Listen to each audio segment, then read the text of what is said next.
अल्हम्दुलिल्लाह अल्हम्दुलिल्लाहिल हन्नानिल मन्नान अल्लज़ी खलक़ल इंसान वअल्लमहुल बयान वस्सलातु वस्सलामु अला रसूलिही सय्यिदिल इंसी वल जान व अला आलिही व अस्हाबिही ज़विल खैरि वल इहसान अम्मा बअद फ़अऊज़ु बिल्लाहि मिनश शैतानिर रजीम बिस्मिल्लाहिर रहमानिर रहीम लक़द जाअकुम रसूलुम मिन अनफुसिकुम अज़ीज़ुन अलैहि मा अनित्तुम हरीसुन अलैकुम बिल मुमिनीना रऊफ़ुर रहीम सदक़ल्लाहु मौलाना अज़ीम।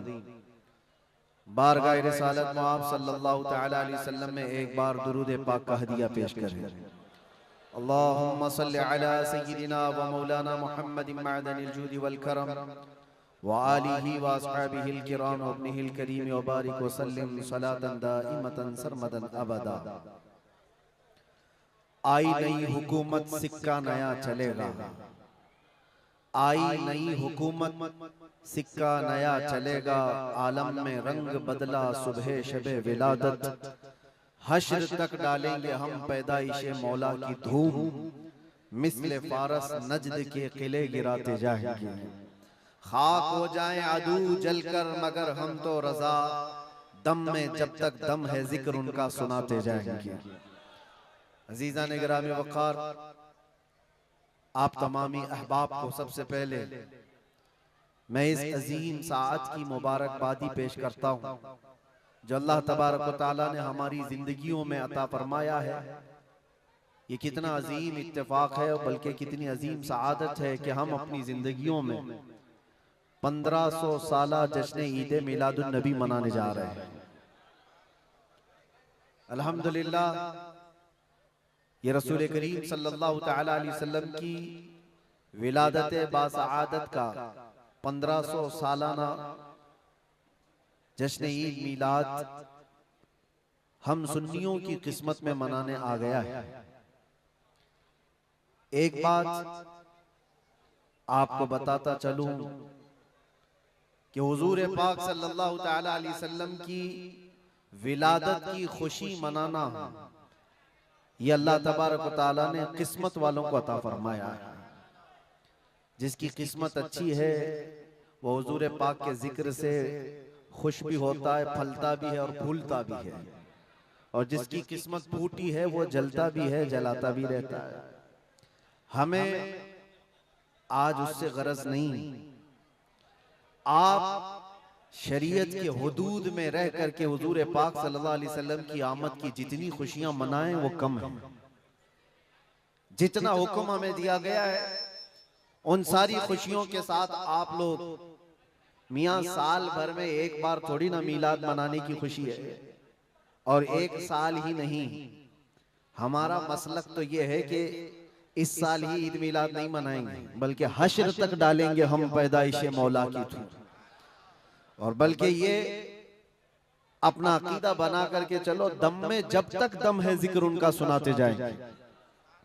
और हो सकता है प्रोग्राम के लिए, स्टेज के लिए और फिर माहौल बनाने के लिए परमिशन लेना पड़ता हो, लेकिन हुजूर पाक का जिक्र करने के लिए किसी सुन्नी को किसी के परमिशन की जरूरत नहीं। आशिक रसूल उसका अकीदा तो ये है, मैं वो सुन्नी हूं जमीले कादरी, मरने के बाद मेरा लाशा भी कहेगा अस्सलातु वस्सलाम। हमारा तो ये तौर तरीका है। आज सुन्नियों की किस्मत में ये मीलाद की जो घड़ी आई है, सबसे पहले तो मैं गुजारिश करूंगा कि अल्लाह के नबी सल्लल्लाहु तआला अलैहि वसल्लम की बारगाह में वो खिराज अकीदत पेश करो कि ये तारीख बन जाए, बल्कि इस्लाम की तारीख का एक अजीम हिस्सा अभी इस साल आपको मिलने वाला है। पूरी इस्लामी तारीख में ये तारीख बनने जा रही है कि 1500 सालाना जश्न ईद मिलादुन नबी अल्लाह ने हम गुनहगारों को अता फरमाया है, और ये किस्मत नहीं है तो और क्या है मेरे अज़ीज़ों। लेकिन साथ में ये भी मैं आपको बता दूं कि हुजूर पाक सल्लल्लाहु तआला अलैहि वसल्लम की मीलाद की खुशी क्या ये कुरान और हदीस से साबित है भी कि नहीं है, क्योंकि अभी ये 10 दिन बचे हैं 12वीं शरीफ को एक बात कान खोल करके सुन ले। मैं कुरान और हदीस की दलाइल की तरफ आता हूं बाद में, लेकिन एक बात वजाहत के साथ कहता हूं।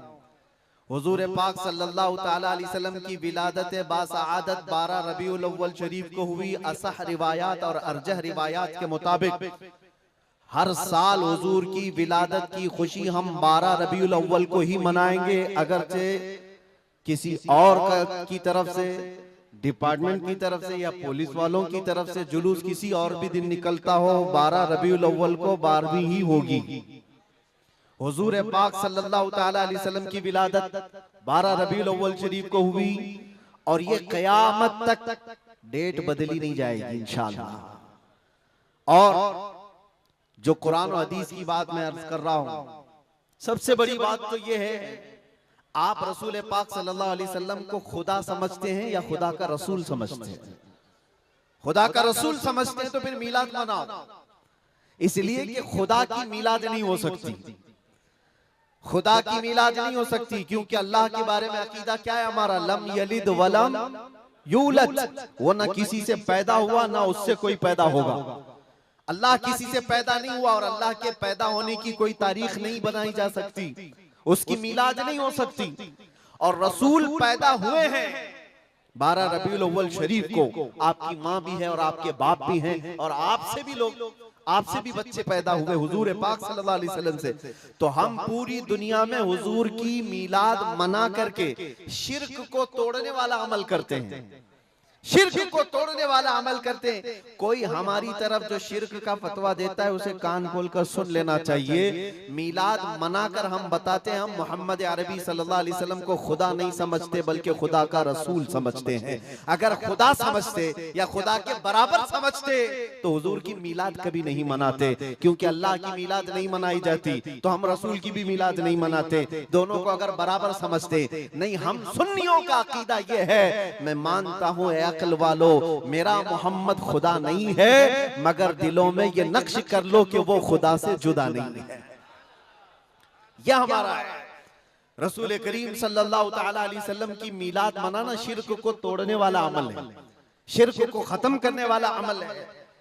और आपको एक बात ये भी बता दूं, हुजूर अकरम सल्लल्लाहु ताला अलैहि वसल्लम की विलादत जिस दिन हुई थी पूरी कायनात में बहुत कुछ तब्दीलियां आई थी, जो सही रिवायात में मौजूद हैं। बहुत तब्दीलियां आई थी।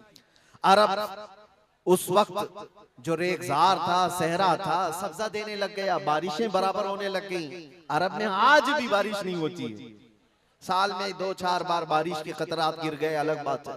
मौसम बाज़ाब्ता जैसे बारिश का यहाँ होता है नहीं होता। लेकिन जिस साल हुजूर पाक सल्लल्लाहु अलैहि वसल्लम की विलादत होने वाली, अरब में सब्जे उगने लग गए या बारिश होने लग गई है। और उस साल जो हालात की तब्दीली थी, मुल्क शाम में एक नदी जो सूख चुकी थी वो अचानक जारी हो गई, पानी भर आया। और एक नदी जो हमेशा बहती वो अचानक सूख गई। एक आतिशकदा था 1000 साल से जिसकी आग को बुझने नहीं दिया गया था ईरान के नुजूमियों ने, आतिश परस्तों ने, अचानक वो आग भी गुल हो गई। एक ही दिन में सब चीजें हो रही हैं। और कायनात में ये जो बड़ी बड़ी तब्दीलियां हुई थी, उस दिन एक और तब्दीली, बुत सारे औंधे मुंह गिरे हुए थे। जो 12 रबीउल अव्वल शरीफ का दिन था, ये सही रिवायात से मैं बता रहा हूं, बुत औंधे मुंह गिरे हुए। लेकिन एक बहुत बड़ा मसला हुआ था जिसकी तरफ इमाम अहले सुन्नत फाजिल बरेलवी रहमतुल्लाह ताला अलैह अपने शेर में इशारा करते हुए फरमाते हैं, क्या एक बहुत बड़ी तब्दीली ये हुई थी कि मुल्क फारस का जो बादशाह है किसरा, उसका किला इतना मजबूत था कि उसकी हिफाजत के लिए 1 लाख फौजी खड़े रहते थे, सिर्फ किले की हिफाजत के लिए। और वो किला इतना मजबूत कि उनका दावा था, उनका चैलेंज था कि इसको कोई तोड़ नहीं सकता, इसको मिटा नहीं सकता। लेकिन 12वीं शरीफ का दिन या सुबह के वक्त अचानक किले के अंदर जलजला आया और दीवार फट गई। और ऐसी फटी कि उसमें से एक आदमी जा सकता है, आ सकता है। आज भी वो शक्शुदा दीवार के साथ किला मौजूद है इराक में, जिसको किलातुल किसरा कहा जाता है आज भी।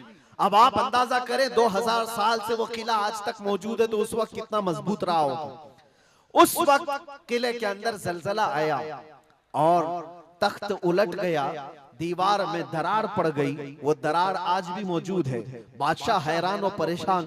दूसरे दिन सारे नजूमियों को बुलाया गया और पूछा गया कि ये क्या माजरा है कि इतना मजबूत किला कैसे ये टूट गया, या इसकी दीवार में शगाफ कैसे आ गई है। तो सारे नजूमियों ने अपने इल्म के मुताबिक जो नतीजा निकाला, बादशाह से कहा दर हकीकत ये जलजला आम जलजला नहीं है, ये तेरी दीवार का टूट जाना ये आम सी बात नहीं है। हमारा इल्म ये बता रहा है कि इस रुए जमीन पर अल्लाह का कोई नबी पैदा हुआ है जो तेरी सल्तनत को खत्म करने वाला है।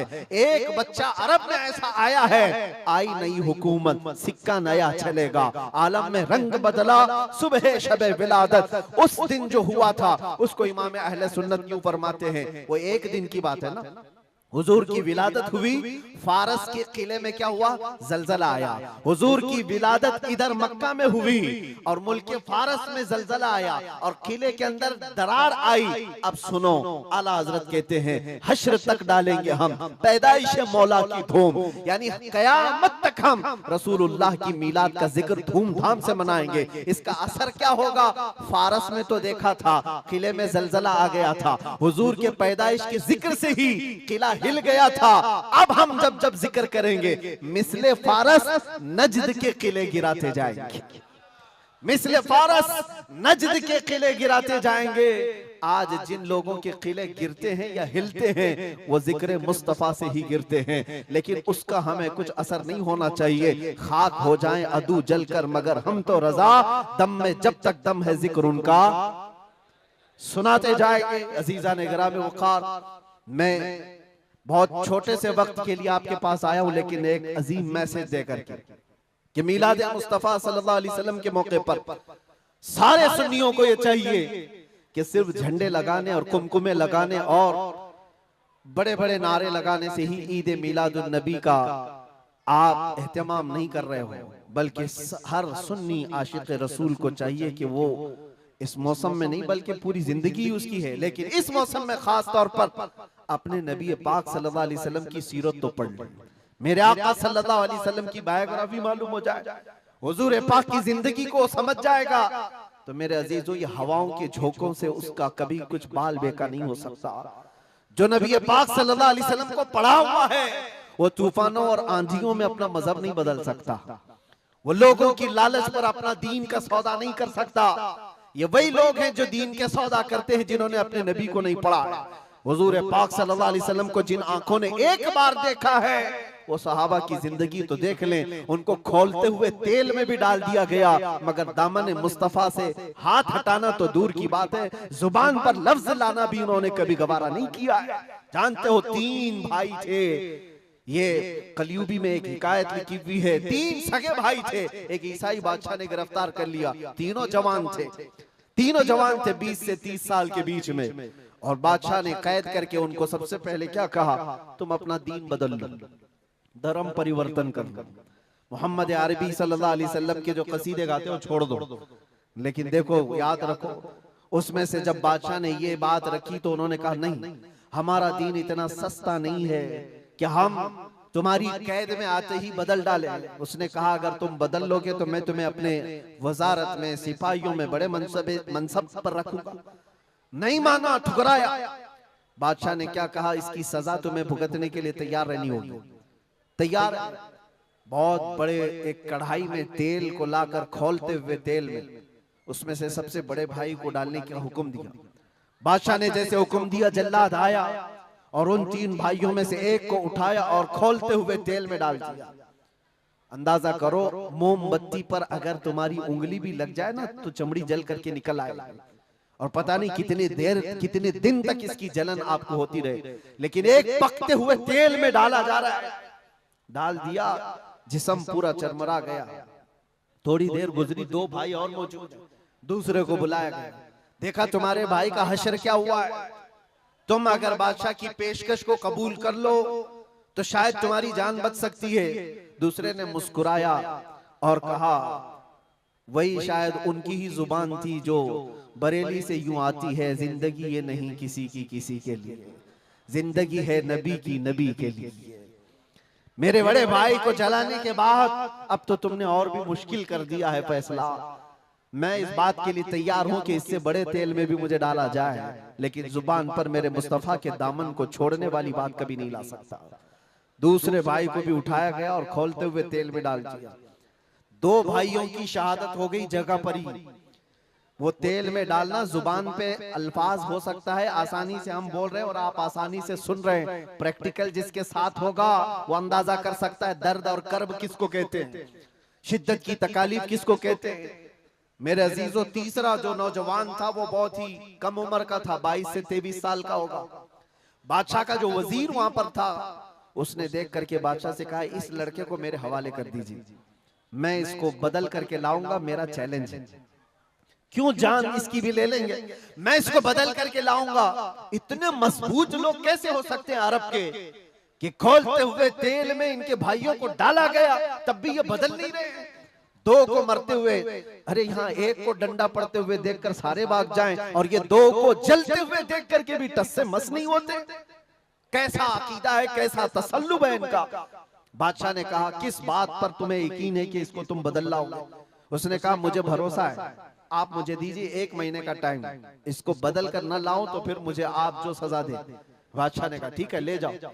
तीसरे को खोलते हुए तेल में डालने की बजाय बादशाह ने अपने वजीर के हवाले कर दिया। और दुनिया देखो, वो मेरे अजीजों याद रखो, आशिकाने मुस्तफा से 2 इम्तिहान हर जमाने में होते रहेंगे, आज भी हो रहे हैं और होते रहेंगे। पहला इम्तिहान, मौत से डरा करके तुम्हारा दीन छीन लिया जाएगा। मौत से डरा करके ये हो जाएगा, वो हो जाएगा, तुम्हें ये कर दिया जाएगा, वो कर दिया जाएगा। मौत का डर, खौफ तुम्हारे कदमों में डगमगाहट लाने के लिए लाया जाता है। अगर मौत से नहीं डरता कोई आदमी, तो उसके साथ दूसरा पेंतरा क्या खेला जाता है। ये दुनिया का दस्तूर है, हमेशा से जब देखती है दुनिया के ये मौत से डरता नहीं है, तो फिर इसको औरत और दौलत की लालच से खरीदने की कोशिश की जाती है। ये 2 चीजें ऐसी हैं जो अच्छे अच्छों का सौदा कर जाती हैं। बहुतों ने अपना ईमान सिर्फ शबाब पर बेच दिया है, हुस्न शबाब को देख करके। औरतों के दिल दादा हुए या दौलत के दिल फरेब हो गए, और उन्होंने अपना दीन का सौदा कर लिया है।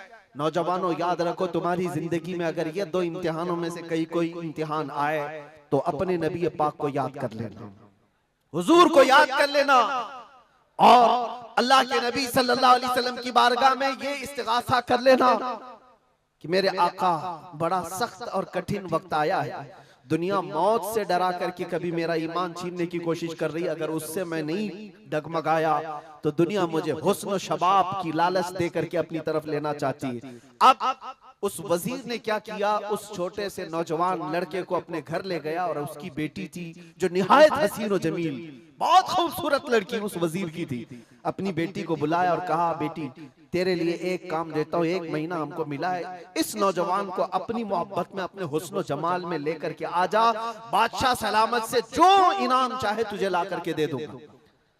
अपनी लड़कियां आशिकाने मुस्तफा को खरीदने के लिए कल भी भेजे जाते थे, आज भी भेजी जा रही है।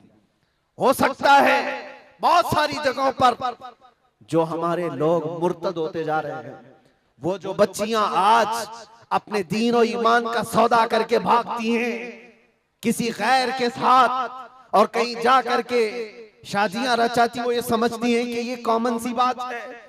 वो दीन बेचने वाले लोग हैं, उनका हिस्सा दीन इस्लाम में कुछ नहीं। कल क़यामत के दिन देखना, तुमने अपने नफ्स की खातिर एक गैर मुस्लिम के साथ भाग करके निकाह किया, चाहे वो बेटी हो कि बेटा हो, अपने दीन से सौदा किया है और गद्दारी की है। कल क़यामत के दिन मुंह तो अल्लाह को दिखाना है, हुजूर की शफाअत के बगैर तो कुछ होना नहीं है। देखना हश्र में जो हुजूर पाक सल्लल्लाहु ताला अलैहि वसल्लम के साथ तुम खड़े रहोगे कि हम खड़े रहेंगे, वो वक्त आने वाला है। उस नौजवान के साथ क्या हुआ, वजीर ने अपनी बेटी तो लगा दी। अल्लाह की पनाह मेरे अजीजों, हुजूर पाक का इश्क का एक कतरा भी जिसके दिल में आता है, ऐसी चीजें उसके पांव को नहीं डगमगाती, ना कभी उसका ईमान खरीद सकती हैं, ना उसके दीन का सौदा कर सकती हैं। वो लड़की रोजाना आती, रात के वक्त बैठ जाती, और ये नौजवान जैसी महसूस करता, मेरे कमरे में अकेले तन्हा रहने के बावजूद वजीर की खूबसूरत हसीन और जमील बेटी, जिसके निकाह के पैगाम बादशाहों के औलाद से आया करते थे,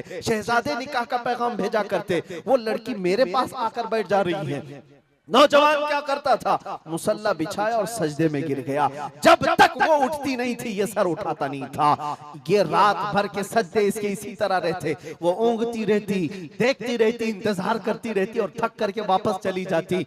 महीना गुजरने को आया था मेरे अजीजों, उस नौजवान ने आंख भरकर एक बार देखा भी नहीं। और वो थक हार करके महीना खत्म होने के बाद उस नौजवान को मुखातब करके कहती है, ऐ नौजवान एक बार मेरे हुस्न को देख तो ले। मुझे देखने के लिए बादशाहों के बेटों की भी कतार लगती है, कई बड़े बड़े लोग पैसों के अंबार लगा सकते हैं मेरे हुस्न को देखने के लिए। एक तू है कि मैं आता हूं तो मुसल्ले पे गिर जाता है। उठ एक बार देख तो ले, मुझे अल्लाह ने कैसा हुस्न दिया है, कैसा जमाल दिया है, एक बार देख तो ले। उस नौजवान ने आंखें झपकाए बगैर, पलटे बगैर जवाब दिया कि ऐ खातून तू अपना ये हरबा इस्तेमाल करना बंद कर दे, ये तेरा काम मुझ पर चल नहीं सकेगा। वजह यह है जिन आंखों में एक बार जमाले मुस्तफा बस चुका हो उसको दुनिया का हुस्न कभी धोखा नहीं दे सकता, दुनिया का जमाल उसे खरीद नहीं सकता। वो खातून उठ गई और जवान की इन बातों से उसके दिल पर ऐसा वलवला तारी हुआ। वो खातून कहती है, ऐ नौजवान खड़ा हो जा, मैं तुझे खरीदने नहीं आई, मैं तुझे अपनी दामे फरेब में फंसाने नहीं आई, उठ जा, अब मेरी एक अर्जी सुन ले। नौजवान उठा और पूछा क्या अर्जी है। कहती है कि मैं अब तेरी मोहब्बत में गिरफ्तार हूँ, मैं चाहती हूँ कि तू मेरे दीन में ना आ बल्कि तू अपने दीन में मुझे दाखिल कर ले। जिसके हुस्न ने तेरी आंखों को ऐसा बाकमाल बनाया है कि तन्हा होते हुए भी कभी तूने मेरे हुस्न को नहीं देखा। मैं चाहती हूँ कि उस हुस्न के पैकर जमाले मुस्तफा की मैं भी दिलदादा हो जाऊं। उस नौजवान को उठाया और कहा, मुझे पढ़ा दे ला इलाहा इल्लल्लाह मुहम्मदुर रसूलुल्लाह। हर जमाने में आशिकाने मुस्तफा जो होते हैं, हर जमाने में जो आशिकाने मुस्तफा होते हैं वो दूसरों की छाप अपने ऊपर लेते नहीं हैं, बल्कि जहां जाते हैं अपनी छाप दूसरों पर छोड़ करके आते हैं। यही होती है जिंदगी आशिकाने मुस्तफा की। उस नौजवान ने उसे कलमा तैयबा पढ़ाया और उस खातून ने कहा, चलो यहाँ से निकलो, कुफरिस्तान से निकल करके हम निकाह करते हैं और साथ जिंदगी गुजारेंगे। तवज्जो चाहता हूँ, तवज्जो चाहता हूँ, ये मेरी बात को खत्म होने दो। ऐ नौजवानों, आज तुम्हें कोई बहकाने वाला, खोलते हुए तेल में डालने वाला नहीं है, उसके बावजूद तुमने पता नहीं अपने कितने घंटे ये सारे सोशल मीडिया पर आई हुई ऐसी हसीना और जमीलाओं के पीछे अपनी रातें बर्बाद कर डाली। तुम्हें पता नहीं ये आंखें अल्लाह ताला ने तुम्हें किस लिए दिए हैं। दुआ ये करो कुछ ऐसा कर दे मेरे किरदिगार आंखों में, हमेशा नक्श रहे रूए यार आंखों में। उन्हें न देखा तो किस काम की है ये आंखें कि देखने की है सारी बहार आंखों में। अजीजा ने गिरामी, उस नौजवान ने उस खातून की बात सुन ली और कहा, चलो मुझे इस जगह से, इस कैद से निकालो, हम ये शहर छोड़ देते हैं, ये मुल्क छोड़ देते हैं। उस खातून ने उस नौजवान को आजाद किया और साथ लेकर चल पड़ी, शहर भी छोड़ दिया, बाहर निकल पड़े। रात का वक्त है, अचानक वो आधा रास्ता तय किए कि पीछे से घोड़ों के दौड़ने की आवाज आई। तवज्जो चाहता हूँ, एक फौज आ रही है और हिनहिनाने वाले घोड़ों की आवाजें आने लगी। दोनों डर गए, नए लोग हैं, नौजवान लड़का है, नौजवान लड़की है और शहर से भागे हुए हैं, दीन इस्लाम कबूल करके निकले हुए हैं।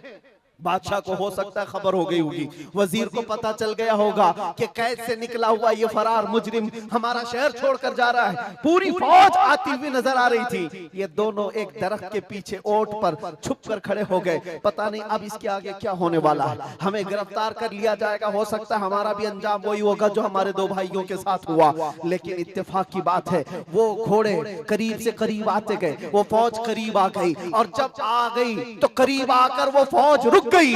इन्होंने देखा नहीं ये फौज कौन थी, ये लोग कौन थे। दरख्त के पीछे छुपे हुए हैं नौजवान और वो दुशीजा। अचानक आने वाली फौज में से एक गरजती हुई आवाज आती है, नाम लेकर के नौजवान का पुकारा जाता है, ऐ फलां बिन फलां बाहर आ जा, बाहर आ जा। बाहर ये नौजवान आता है तो देखता है बादशाह की फौज नहीं है, वजीर की फौज नहीं है, बल्कि वो दोनों शहीद भाई घोड़े पर सवार है और सारी फौज में रसूलुल्लाह के वो शहीद सहाबा तशरीफ लाए हुए हैं। नारे तकबीर, नारे रिसालत, नारे रिसालत। ये नौजवान घबरा गया और पूछा, मैं अपने भाइयों को देख रहा हूँ, घोड़ों पर सवार हैं। चंद दिनों पहले बादशाह ने खोलते हुए तेल में इनको उड़ेल दिया था, इनके जिस्मों को जला दिया था। ये देख करके आप कपकपी जिस्म पर तारी है, भीगी आंखों से पूछने लगा, बड़े भाई आप लोगों को जला दिया गया था, तेल में खोलते हुए डाल दिया गया था, आप लोग यहाँ कैसे आए? दोनों भाइयों ने कहा, ऐ मारे नन्हे भाई, क्या तूने कुरान की आयत नहीं पढ़ी? वला तक़ूलू लिमन युक़तलु फी सबीलिल्लाहि अमवात, अल्लाह की राह में जो मारे जाएं उन्हें मुर्दा न कहो। नौजवान ने पूछा, तुम्हें दर्द कितना हुआ होगा जब जलाया गया था, खोलते हुए तेल में डाला गया था, कर्ब कैसा था, तकलीफ कैसी थी? तवज्जो चाहता है नौजवानों, इश्क़ मुस्तफा में बर्दाश्त किया हुआ दर्द कुछ नहीं होता है। उन नौजवानों ने कहा, दर्द कौन सा, कर्ब कौन सा, तकलीफ कौन सी? तूने हमें डालते हुए देखा है, खोलते हुए तेल में, जलती हुई चमड़ी देखा है, लेकिन हमें दर्द का एहसास नहीं हुआ, इसलिए कि जिस वक्त जल्लाद हमें तेल में डाल रहा था, सामने तो हमें जमाले मुस्तफा नजर आ रहा था। जहां मुस्तफा का हुस्न हो, फिर दर्द किस बात का, कर्ब किस बात का? इसीलिए तो सहाबा का ये नारा था, या रसूलुल्लाह या रसूलल्लाह कुल्लु मुसीबतिन बादका जुललुन, ऐ अल्लाह के रसूल अगर आप हैं तो फिर हर मुसीबत हल्की है, हर मुसीबत छोटी है। ऐ नौजवानों, दुनिया ने खरीदने की कोशिश की है, लेकिन जो जमाले मुस्तफा का दिलदादा है वो दुनिया के हालात से न बिकता है न झुकता है।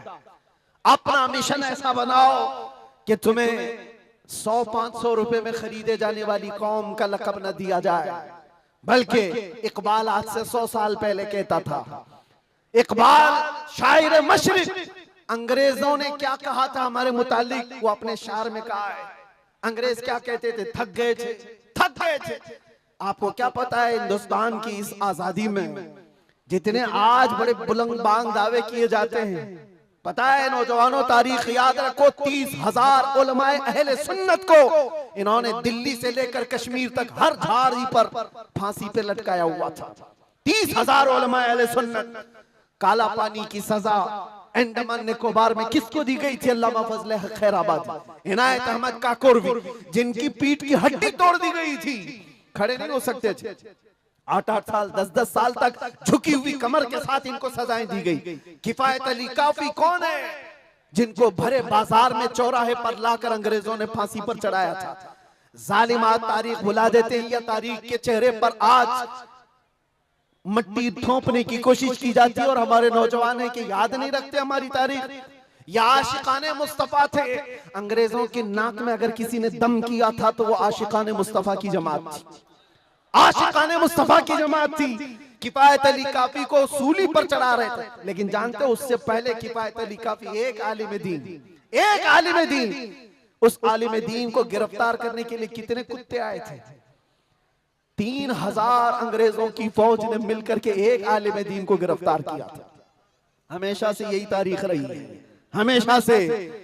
इसलिए कि पता है कि रसूलुल्लाह सल्लल्लाहु ताला अलैहि वसल्लम का शेर 1-2 के काबू में आ भी नहीं सकता, हमेशा घेर कर मारने की आदत कुत्तों की रही। करबला में भी तो यही हुआ, अकेले इमाम हुसैन के साथ सुबह से लेकर दोपहर तक लड़ते रहे, और आपको पता है एक हुसैनी जवान ने 200-200 यजीदियों को मार डाला है, एक ने। तारीख खाली मरने वालों की ना बताओ, शहीद होने वालों की नहीं बताओ, ये भी देखो हुसैनियों ने कितनों को सुलाया है। एक हुर बिन यजीद जो एक रात पहले इमाम हुसैन के पास आकर बैत किए थे, एक रात पहले, और उन्होंने दूसरे दिन जंग शुरू की थी तो 120 लोगों को मारा था। आप अंदाजा करो, एक रात का हुसैनी 120 को सुला सकता है, तो अंग्रेज अच्छी तरह जानते हैं जो पैदाइशी हुसैनियों की तरह को सुला सकता है। सब पता है। किफायत अली काफी को 7 दिन तक गिरफ्तार करके उनके जिस्म पर इस्त्री चलाते थे, गरम इस्त्री चलाते थे, और जब चमड़ी जलती थी तो उस पर नमक छिड़कते थे।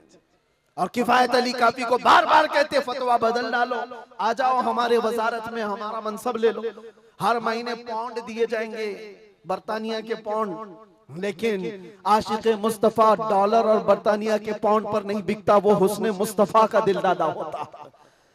8वें दिन जब उनको फांसी पर चढ़ाया गया था, फांसी कोई आम चीज नहीं है मेरे अजीजों, जिसको सामने देख करके चच्चों की हालत खराब हो जाए, लेकिन किफायत अली काफी फांसी को देखकर कहने लगे थे, कोई गुल बाकी रहेगा न चमन रह जाएगा, पर रसूलुल्लाह का दीन हसन रह जाएगा। सब फना हो जाएंगे काफी वो, लेकिन हश्र तक नाम हजरत का जुबानों पर सुखन रह जाएगा, नाम हजरत का जुबानों पर चलन रह जाएगा। फांसी भी दे दी। ये सारे जो मामलात हुए आशिकाने मुस्तफा सल्लल्लाहु अलैहि वसल्लम हर जमाने में आजमाए गए।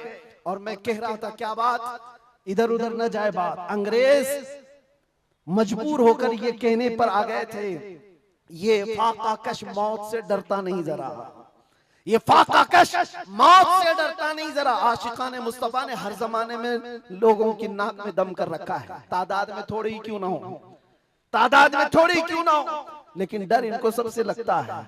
क्या आपने तारीख नहीं देखी? एक बात मैं बताऊं, बॉडी बनाने वाले, मुख्य आजमाई करने वाले, चाहे तुम्हारे पास जितनी भी ताकत हो, ये जिस्मानी ताकत अपनी जगह पर, हमने देखा है व्हील चेयर पर बैठ करके एक खादिम हुसैन लब्बैक या रसूल अल्लाह कहता था, यूरोप की धरती भी हिलने लगती थी। पता ही चलता है जिस्मानी ताकत का कोई असर नहीं होता, इश्क़ मुस्तफा जहां होता है वो असली ताकत कहलाई जाती है। नारे तकबीर, नारे रिसालत, आशिकाने मुस्तफा, सुभान अल्लाह, सुभान अल्लाह।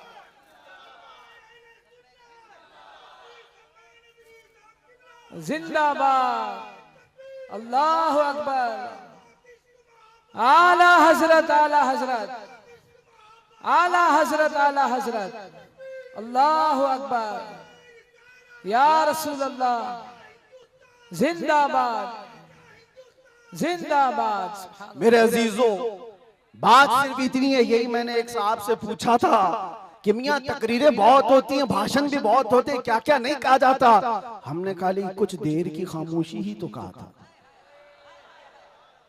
खामोशी कहना क्या इतना बड़ा जुर्म बन गया?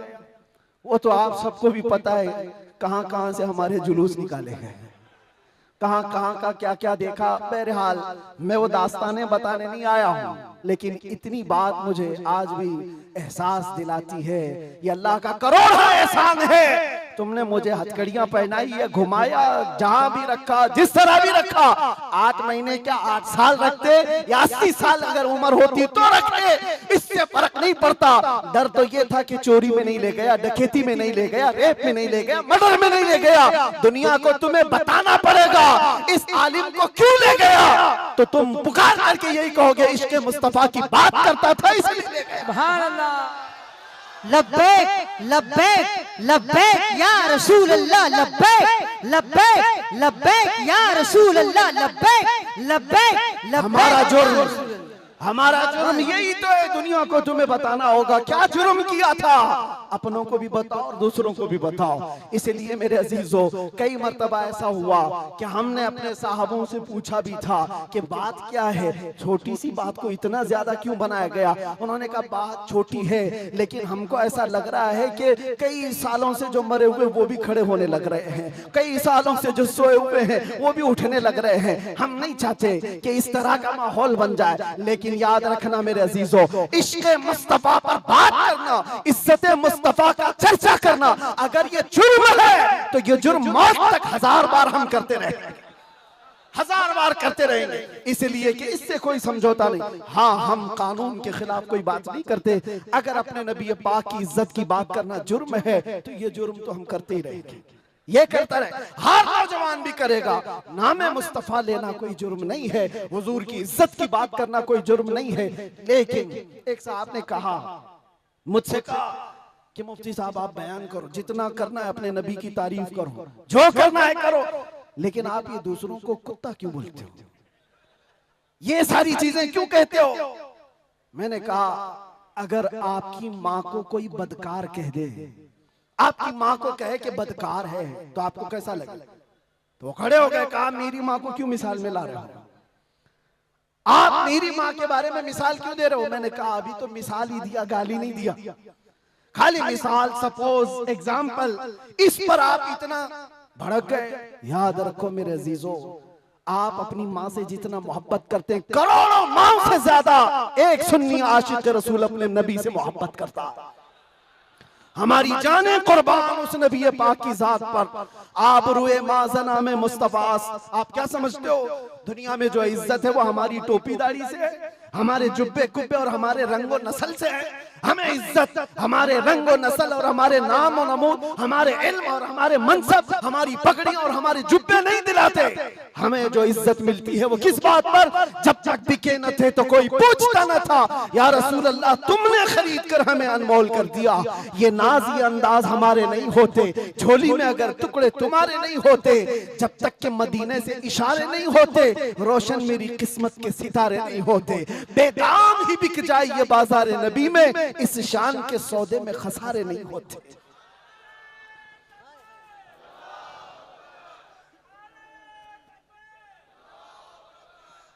बात मैं अभी खत्म करने आ रहा हूं, बस आप इस बात को अंदाजे में रखो मेरे अजीजों।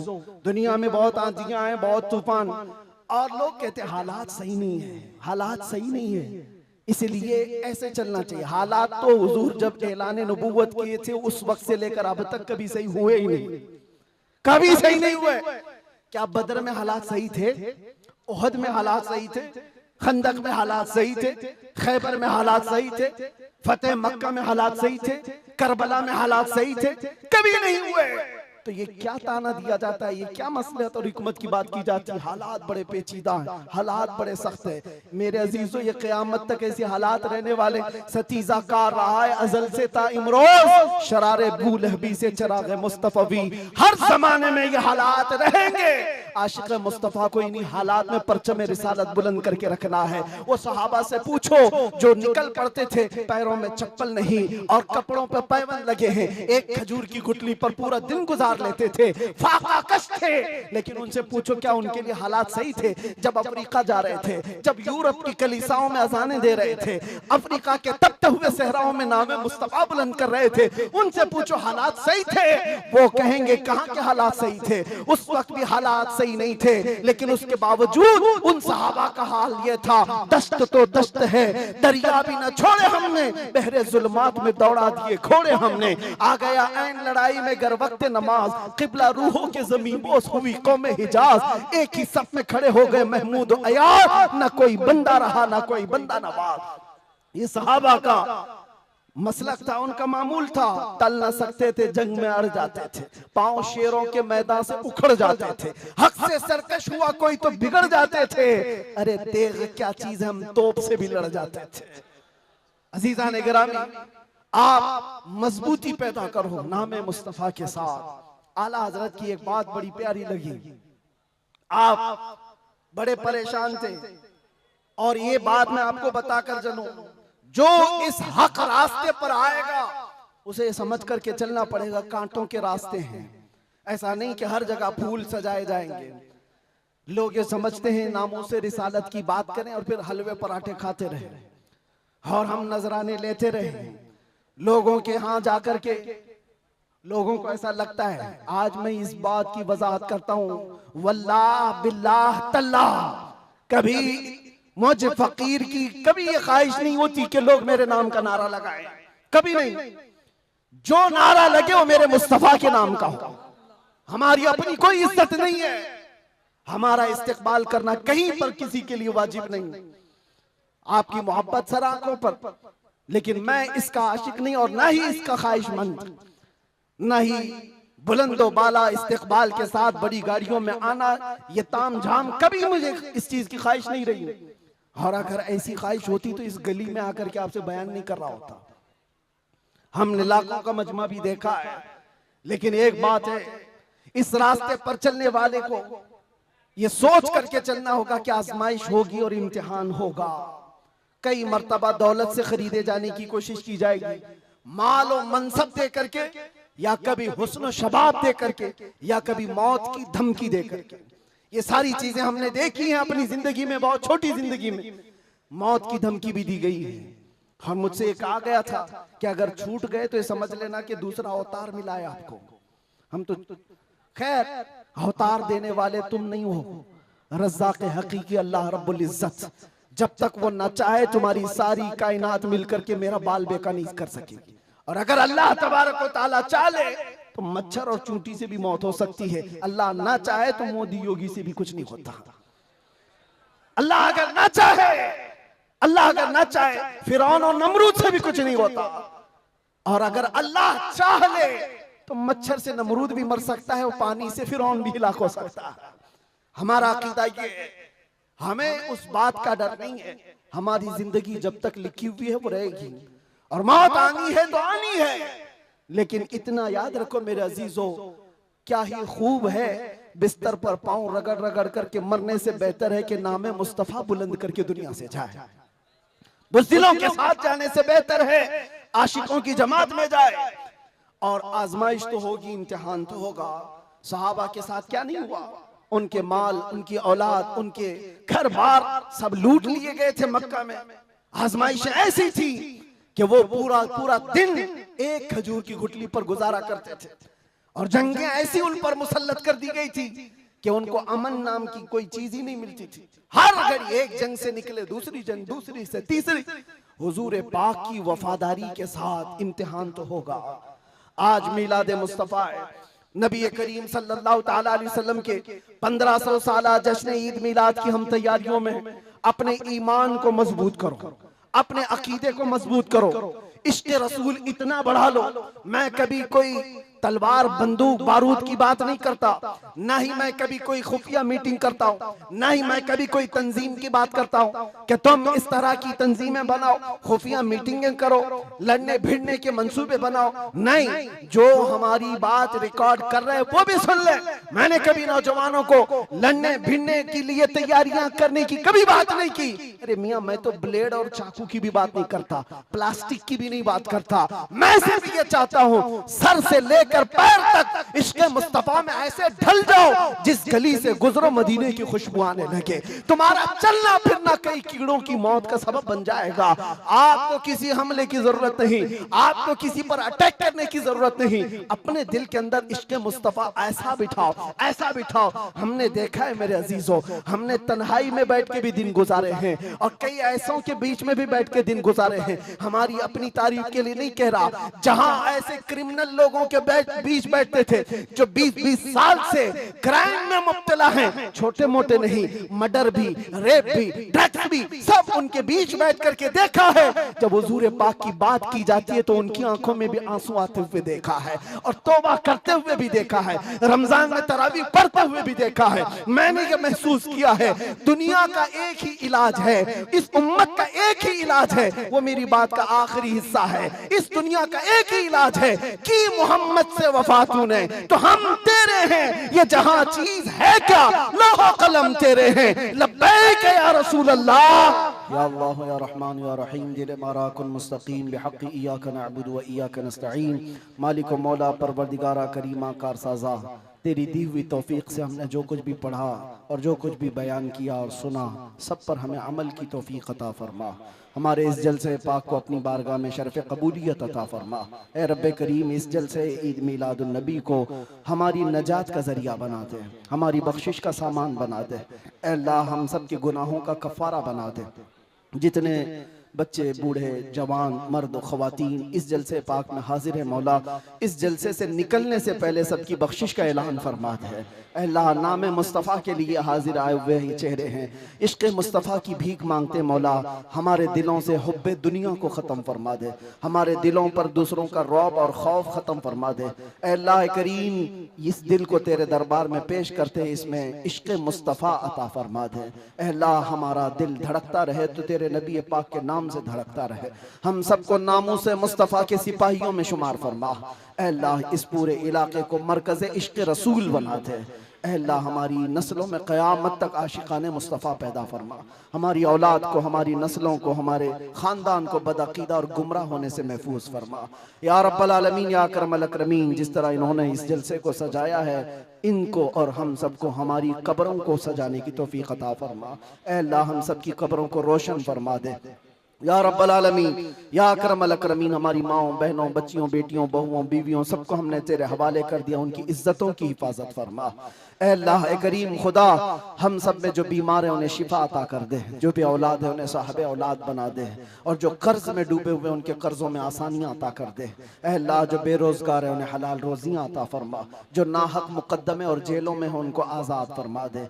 ऐ करीम खुदा रहमान रहीम मौला, तेरे दरबार में आखिर में ये इल्तिजा है, न जाने ये आंखें कब हमेशा के लिए बंद हो जाए। इन आंखों के बंद होने से पहले एक बार तेरे हबीब पाक के चेहरे की जियारत नसीब फरमा। ऐ अल्लाह दुनिया में हर आफत से बचाना मौला, उखबा में न कुछ रंज दिखाना मौला, बैठे जो दरे पाक पैगंबर के हुजूर ईमान पे उस वक्त उठाना मौला। कुछ ऐसा कर दे मेरे किरदगार आंखों में हमेशा नक्श रहे रूए यार आंखों में, उन्हें न देखा तो किस काम की है ये आंखें कि देखने की है सारी बहार आंखों में। ऐ अल्लाह हमारी दुआओं को तेरे हबीब पाक के नालैन के सदक़े कबूल व मकबूल फरमा।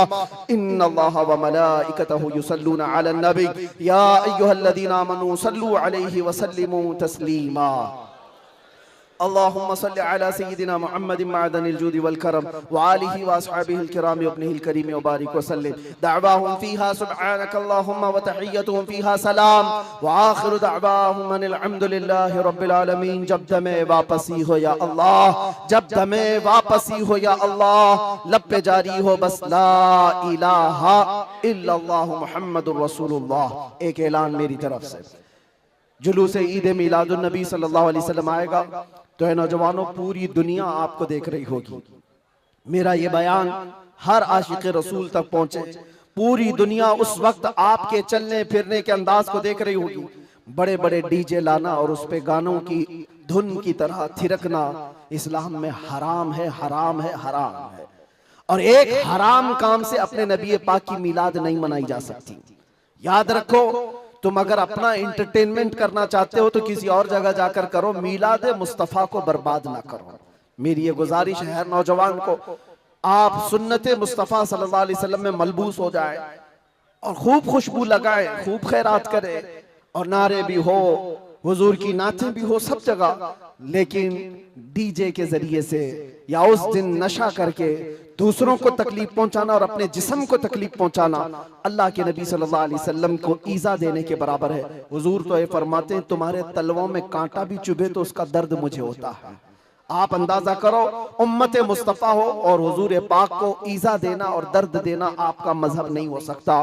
उस दिन रोजा भी रख सकते हैं, खैरात भी कर सकते हैं, इश्क़ मुस्तफा के नगमे भी सुना सकते हैं, और जो गरीब हो कमजोर हो उनको उठा भी सकते हैं, और बूढ़ों का बोझ भी उठा सकते हैं। मिलाद मनाने के बहुत तरीके हैं, जरूरी नहीं कि डीजे पर नाचना ही और जुलूस में निकल करके थिरकना ही और झंडे फहरा करके लोगों को तकलीफ देना, आग उछालना, ये सब गैरों की तरफ से आए हुए रस्म रिवाज है। मैं गुजारिश करता हूं कि ऐसी किसी भी रस्म रिवाज से मिलाद मुस्तफा के जुलूस को नापाक न करो, और अगर कोई करता है तो उसे रोकने की कोशिश करो।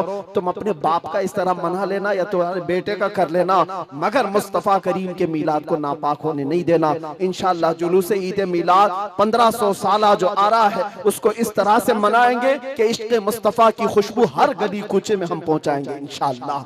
लब्बैक या रसूल अल्लाह, लब्बैक या रसूल अल्लाह, लब्बैक या रसूल अल्लाह।